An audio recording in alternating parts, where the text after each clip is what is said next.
Chapter 13, Lesson 2, The Presidency of Andrew Jackson. He's one of the more complicated guys in U.S. history.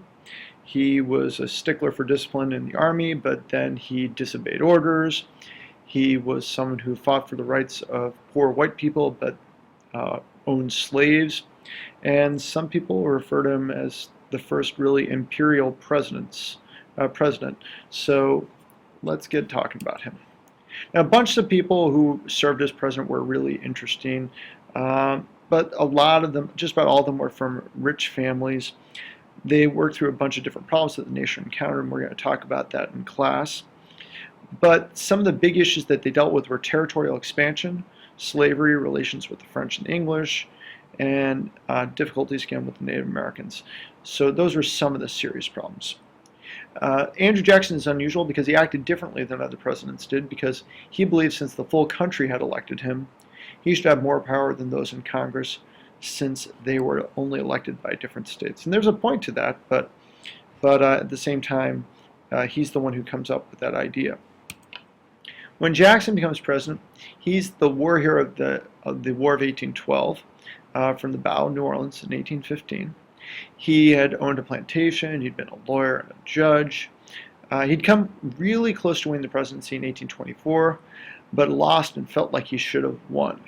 And there's a whole lot more there that we'll talk about in class. But very, very complicated in terms of how he thought he should have won, because he got the most votes, but he didn't get the votes in the right place.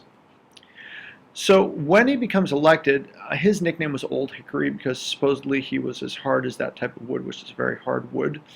He got that nickname from when he was walking back and refused to ride his horse and let the wounded ride horses instead. And he walked back and someone said he was as tough as Old Hickory. So he easily won an election against in 1828 against John Quincy Adams. He was viewed as a common man since he was born poor. He'd been orphaned relatively early on, and basically he just had a rough early life. He actually served as a courier in the American Revolution, really hated the British, and hated the Native Americans even more in a lot of ways. But his inauguration ball turned out to be a big party that got out of control, almost a riot. People broke things.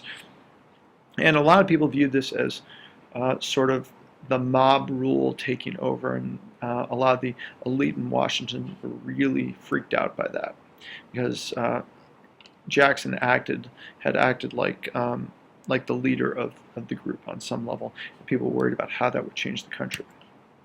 Now, one of the big things that he did not like was big business, in particular banks. His big enemy was the Bank of the United States, and that was the bank that controlled the U.S. supply of money.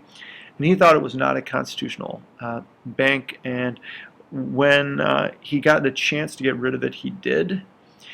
And basically, he thought by going ahead, and he took out all the money from the banks and put it into state banks instead. By doing this, he made it so that the Bank of the United States didn't have any money in it, and that kind of killed it off.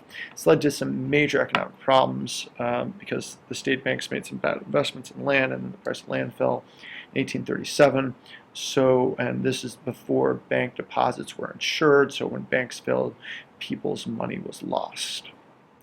In South Carolina, there was a big problem, because in 1832 the government had put on a tariff on imported goods to protect U.S. industries, because the idea was that when you import something in, it makes it so that the imported good is more expensive than the stuff that could be made here. So that protects the industry in here. Some southern states did not like this, especially in South Carolina, since it made the stuff that they bought more expensive. And this guy here is John C. Calhoun, who was vice president under Andrew Jackson for a time. South Carolina said that they could nullify the laws, make them not be something they had to follow of the U.S. if they did not agree with them. And South Carolina threatened to leave the U.S. if the tax was collected. So Jackson actually sent troops down to make sure that it was clear that the tax would be collected. Eventually a compromise was reached, but the issue was unresolved. And this is really something where, if you look at it in the future, the Civil War, a lot of the same issues play out at that point in the Civil War. Really cruddy time period, probably the worst in U.S. history for Native Americans, particularly the ones in the Southeast. No, most of the Native Americans were forced to relocate by the government, had been forced to relocate uh, west of the Mississippi by the government previous to this. But the government claimed that the tribes were not civilized. And it's in quotes obviously because they were civilized, but according to their definition of what civilized was. This is obviously untrue. One group of tribes adopted things to make it seem like they were more like the Europeans and the white farmers. So they came up with their own alphabet. They settled down and all these things like that. They were in the Southeast. And what ended up happening was this group had their alphabet, and like I said, that's an example of what their alphabet actually looked like here. But unfortunately, on their land, gold was discovered. And this made it so that anything that however they defended themselves, it just was not going to be listened to because whites wanted their land.